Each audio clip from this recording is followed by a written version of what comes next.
Comment appréhendiez-vous les groupes de niveau avant leur mise en œuvre?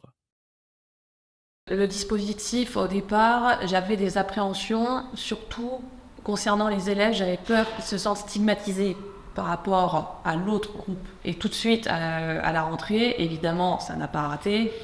Les élèves du groupe A besoin se sont qualifiés comme étant les faibles. Voilà, nous, on est les faibles, les autres, ce sont les meilleurs. En plus, ils sont plus nombreux, etc.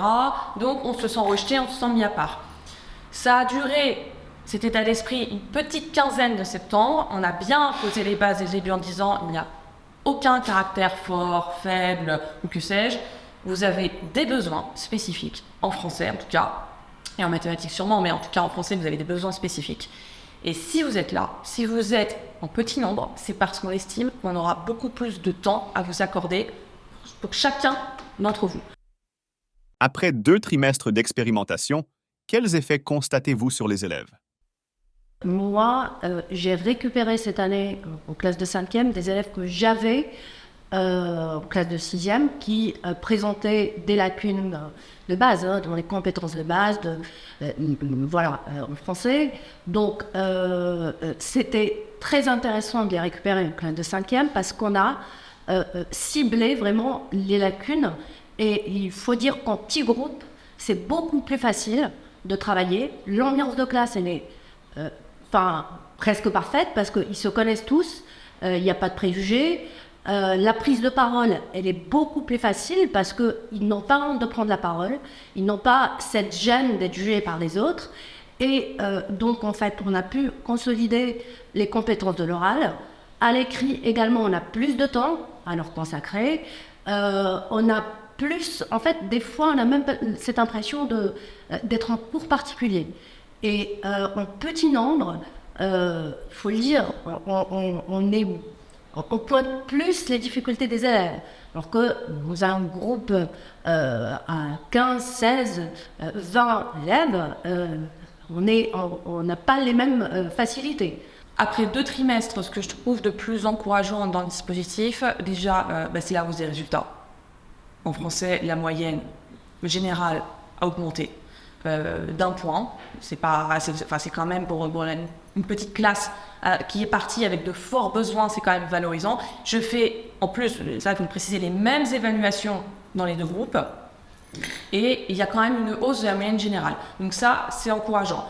Ce qui est encore plus encourageant quand on est professeur, c'est qu'effectivement, dans un groupe où ils sont moins nombreux, là pour le coup ils sont 11 élèves, il y a une concentration, évidemment pas toujours optimale, mais ils sont quand même davantage concentrés.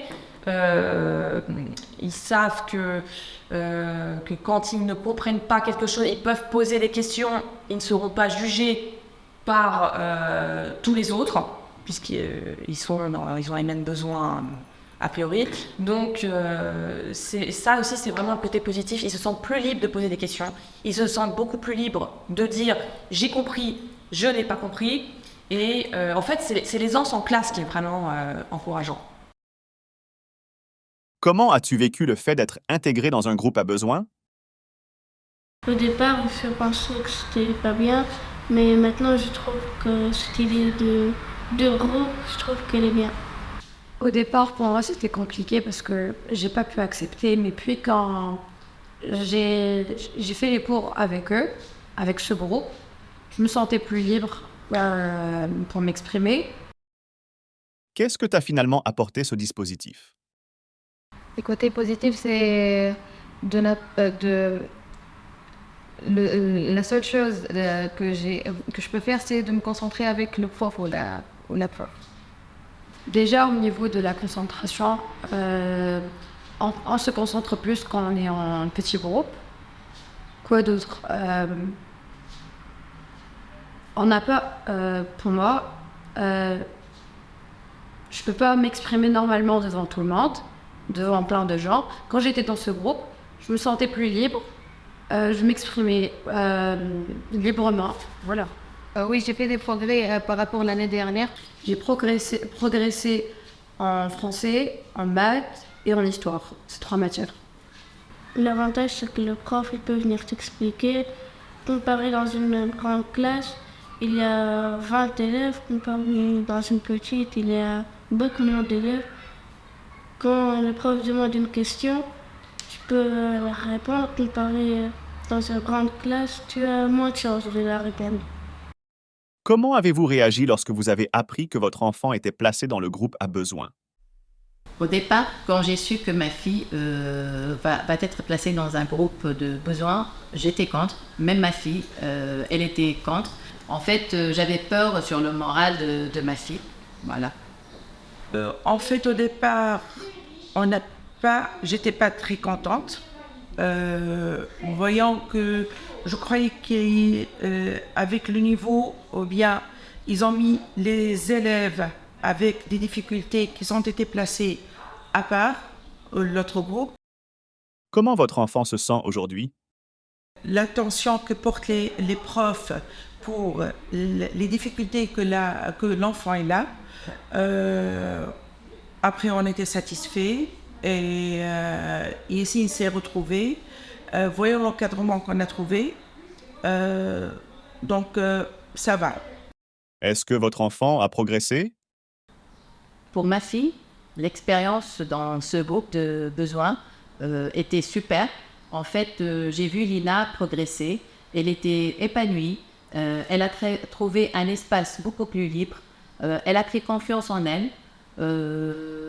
En fait, vu le nombre réduit d'élèves, elle peut s'exprimer librement. Et voilà, j'ai retrouvé ma fille. Voilà. Après le trimestre, oui, je trouve que c'était bénéfique. Il a été très bien encadré.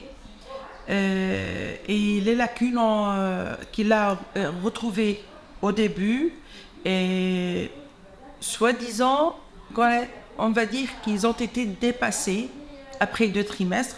Et après avoir vu les résultats qu'il a eus, je crois qu'il a pu atteindre on a dépassé les difficultés qu'on croyait qu'il avait.